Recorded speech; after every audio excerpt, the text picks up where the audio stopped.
आपका बाप कितना बड़ा है इससे इंपॉर्टेंट है कि आपके इरादे कितने बड़े हैं, आप कितनी शिद्दत से अपने सपने के पीछे भागते हो। आज की कहानी एक बस ड्राइवर के बेटे की है जिसने पूरे फिल्म इंडस्ट्री में धूम मचा के रखी है। जी हाँ, मैं बात कर रहा हूं हमारे रॉकी भाई केजीएफ सुपरस्टार नवीन कुमार गौड़ा उर्फ यश की। जिद क्या होती है ये मैंने इस बंदे के स्टोरी से सीखा है। इस बंदे का कोई गॉडफादर नहीं था, फिर भी इसने वो मुकाम हासिल कर लिया जो गॉडफादर होने के बावजूद भी कोई बंदा हासिल नहीं कर पाता। यार, इस बंदे की स्टोरी ने रोंगटे नहीं खड़े कर दिए तो नाम बदल देना। इस बंदे ने क्या लेवल का स्ट्रगल किया है और आज ये बंदा क्या लेवल की लाइफस्टाइल जी रहा है, ये दोनों चीजें आपको आज की वीडियो में देखने को मिलेगी। सो एक सेकंड के लिए भी इस वीडियो को मिस मत करना। दोस्तों, कहते हैं लाइफ बदलने के लिए कोई एक इंसिडेंट ही काफी होता है और ऐसा ही कुछ यश के साथ हुआ था। ये बंदा कोई बड़े फैमिली से बिलोंग नहीं करता है। उसके पापा एक बस ड्राइवर थे और माँ एक हाउसवाइफ। एक दिन कुछ ऐसी फेस्टिवल्स के चलते उनके स्कूल में एक प्ले होने वाला था। यश ने भी उसमें पार्टिसिपेट किया। ये बंदा उसमें एक साइड रोल प्ले करने वाला था, पर जब वो प्ले हुआ तब यश का रोल सबको मेन कैरेक्टर से भी ज्यादा पसंद आ गया। उन तालियों ने इस बंदे को इतना मोटिवेट कर दिया कि इस बंदे ने स्टेज पर ही डिसाइड कर लिया कि भाई अब तो मुझे एक्टर ही बनना है। उस एक प्ले की वजह से ये बंदा अपने स्कूल में इतना फेमस हो गया था कि सारे टीचर्स भी उसे हीरो कहकर बुलाने लगे। पर कहते हैं ना कि कामयाबी का रास्ता कभी भी सीधा नहीं होता। कॉलेज में इस बंदे ने सोचा कि अब मैं ड्रॉप आउट लेकर अपना पैशन फॉलो करूंगा, पर बॉस जैसे हमारे घर वाले होते हैं बिल्कुल वैसे ही इस बंदे के घर वाले थे।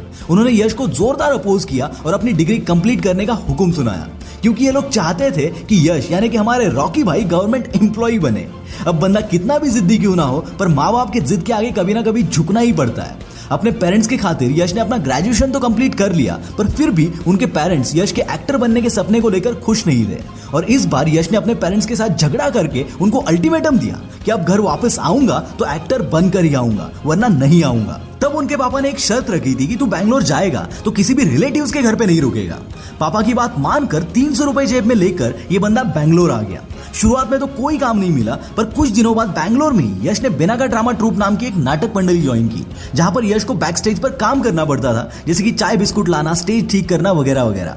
जी हाँ दोस्तों, मैं आज के सुपरस्टार यश की ही बात कर रहा हूँ। कई बार होता है ना कि लाइफ में हम जो चाहते हैं वहां तक पहुंचने के लिए हमें सर से लेकर एड़ी तक का जोर लगाना पड़ता है, और यहाँ भी अगर किस्मत सही रही, सब कुछ बराबर हुआ तो ही कामयाबी मिलती है, वरना उठकर वापस शुरुआत करनी पड़ती है। यश के साथ भी कुछ ऐसा ही हो रहा था। कई बार पैसे ना होने की वजह से बस स्टॉप पर भी सोना पड़ा, क्योंकि पापा को प्रॉमिस किया था कि किसी भी रिलेटिव्स के घर पे नहीं जाऊंगा। पर इन सारी मुसीबतों के बावजूद इस बंदे ने अपनी जिद कभी नहीं छोड़ी।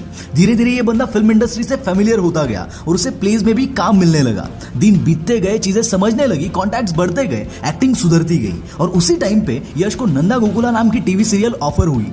इस सीरियल में यश ने 3 साल तक काम किया और यहीं से यश की गाड़ी पटरी पर आ गई। अब यश को लोग पहचानने लगे थे और मूवीज में भी रोल मिलना स्टार्ट हुआ। ऐसी एक मूवी मोगिना मानासू में एक सपोर्टिंग रोल के लिए यश को बेस्ट सपोर्टिंग एक्टर का फिल्म फेयर अवार्ड मिला, और इसके बाद इस बंदे का दौर शुरू हो गया। इस बीच यश ने कई सारी सक्सेसफुल मूवीज की, जैसे कि लकी, जानू, गुगली, रॉक एक्सेट्रा। इन सारी मूवीज को मिला के यश ने आज तक केवल 20 मूवीज की है। पर यश को पूरे इंडिया में रिकॉग्निशन मिली 2018 में आई super duper hit movie KGF की वजह से, and now he is ready with KGF 2। आज इस बंदे का स्वैग क्या है ये मुझे अलग से बताने की जरूरत नहीं है। ये बंदा मानता है कि इसका सक्सेस इसके फैंस की वजह से है, और इसीलिए जहां हमारे बॉलीवुड सेलिब्रिटीज कुछ गिने चुने लोगों के साथ फुल सिक्योरिटी के साथ शादी करते हैं, वहां इस बंदे ने जब 2016 में शादी की तो पूरे कर्नाटका को ओपन इन्विटेशन दिया था। इस शादी में लगभग 40,000 से भी ज्यादा लोग शामिल हुए थे। यार, जहां पर 25 लोगों को संभालते संभालते नाक में दम आ जाता है, वहां इन्होंने 40,000 लोगों को कैसे मैनेज किया रहेगा, आई कांट इवन इमेजिन। इस ग्रैंड वेडिंग के 1 महीने बाद तक फैंस से इनको गिफ्ट्स मिलते रहते थे। उस टाइम पर ये एक बहुत बड़ी न्यूज बन चुकी थी। आज इतने सक्सेस के बाद भी ये बंदा कितना डाउन टू अर्थ है, ये आपने कई सारे इंस्टाग्राम पोस्ट पे देखा होगा। यश ने कन्नड़ा फिल्म इंडस्ट्री में अच्छा खासा नाम बनाने के बाद भी इनके पापा बस ड्राइवर का जॉब करते थे।